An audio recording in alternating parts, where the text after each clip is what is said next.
Sveiki gyvi, 20 pamoka ir, na, jinai bus viena iš tų biškį sunkesnių. Gerai, na, mes mokame realiai dabar pakeisti mūsų tinklapio foną į kažkokią spalvą. Bet kad būtų dar krūčiau, aš noriu jūs išmokyti, kaip pakeisti, tarkim, ne į spalvą, o į nuotrauką. Tokiu atveju, na, į body šiandien mes nerašysim nieko, nes mes dirbsim tik su fonu. Ir pirmiausia, tai mums reikėtų, žinoma, įsikelti kažkokią tai nuotrauką. Taigi, žinoma, pasirašome body.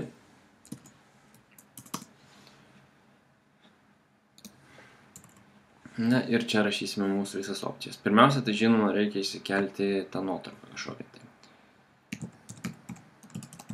Tai rašome background, brūkšnelis picture. Na ir realiai dabar turėtumėm rašyti būtent tos nuotraukos pavadinimą, kurią mes keliame panašiai, bet iš tiesų mums dar reikia šį bei tą rašyti papildomai. Tai būtų URL ir skliaustelius paprastus, o juose jau įrašysime mūsų būtent tą nuotraukos pavadinimą.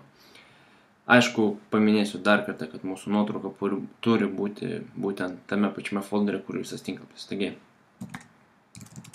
mano nuotrauka vadinasi myface.jpg.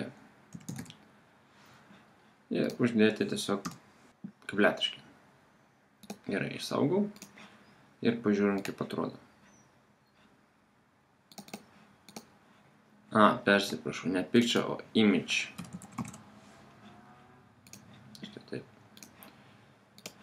Na ir kaip matote, jūs matote daug mano snukių. Ir kuo aš daugiau didinsiu ir kuo aš daugiau mažinsiu, jų didės arba mažės, na, priklausomai nuo to, ką aš darysiu su tinklapiu. Bet gerai, daleiskim, jeigu aš...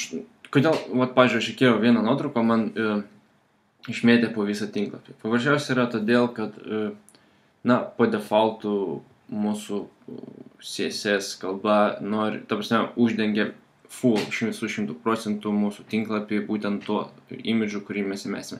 Jeigu jis bus mažiukas, tai jį kartos į kairę ir į dešinę ir, na, uždengs visą tinklapio backgroundą. O jeigu tai bus, tarkim, didelė nuotrauka, na, tai jinai ir bus vienintelė. Gerai, daleiskim, jeigu aš dabar noriu padaryti tik tais vieną nuotrauką. Man sukėlė daug, bet aš noriu įkelti savo ir vieną mažytę. Tokiu atveju yra dar viena opcija. Jį vadinasi repeat.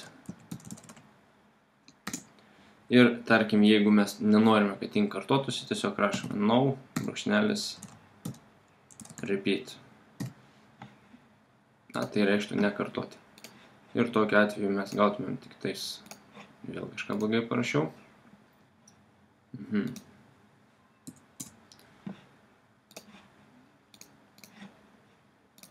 Na, ir tokiu atveju mes gauname tik tais, na, vieną tą būtent nuotraukytę. Dar yra vienas dalykas, kad mes galime būtent, nebūtinai per visą mūsų tinklapį ją, kaip sakant, išmėtyti. To galima, pavyzdžiui, tik tais viršutinį, kaip banerį padaryti, viršutinę juostą arba šoninę. Na, iš matematikos turėtume žinot, kad būtent X linija yra, kur eina tiesiai ir kur eina aukštyn žemyn yra Y linija. Tai būtent tuo pasinaudojant galima ir įdėti būtent mūsų, kaip sakant, tas nuotraukas, ta būtent pasirinkta tvarka. O tai atrodytų būtent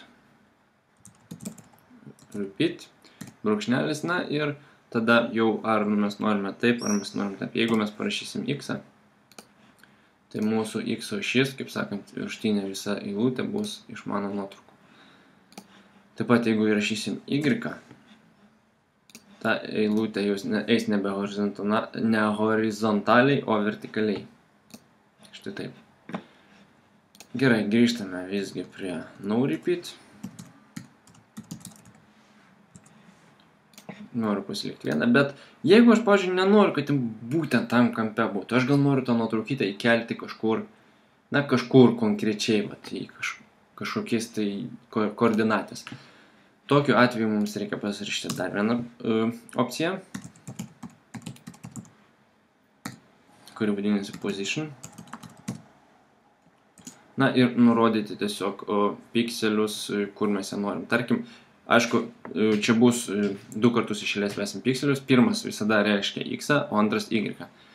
Gerai, nu, tarkim, pirmas būtų 20 pikselių, o antras būtų 120 pikselių, tarkim. Tai reiškia, kad 20 pikselių tai bus nuo kairės patraukti 20 pikselių, o y 120 pikselių bus nuo viršaus patraukti žemyn 120 pikselių. Na, galim pažiūrėti, kaip tai atrodo. Ir štai, 20 pikselių yra patraukta nuo kairės, kaip minėjau, ir nuo viršaus 120. Bet jeigu, tarkim, na, mes nežinom, kokio dydžio bus mūsų tas naršyklės langas darytas pas kažkokį tai žmogų, kuris žiūrės mūsų naršyklę. Matot, jis užsidengia tą nuotrauką. Tokiu atveju mes galim pasinaudoti procentais. O tai atrodytų, pavyzdžiui, na, išcentruokime, nuo kairės į dešinę, būtent x ašyje, padarykime 50 procentų. Tokiu atveju mūsų nuotrauka bus per viduriuką.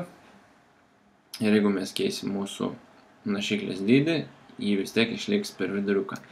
Taigi, na, tokia sistema yra su mūsų nuotraukomis ir aišku, čia tų background opcijų labai daug yra. Aš parodžiau tik 3 iš jų.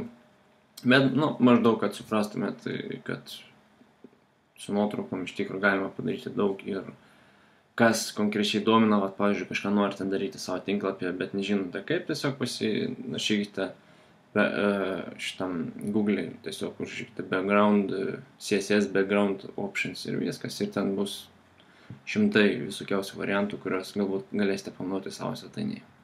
Daugiau informacijos rasite mano tinklapyje.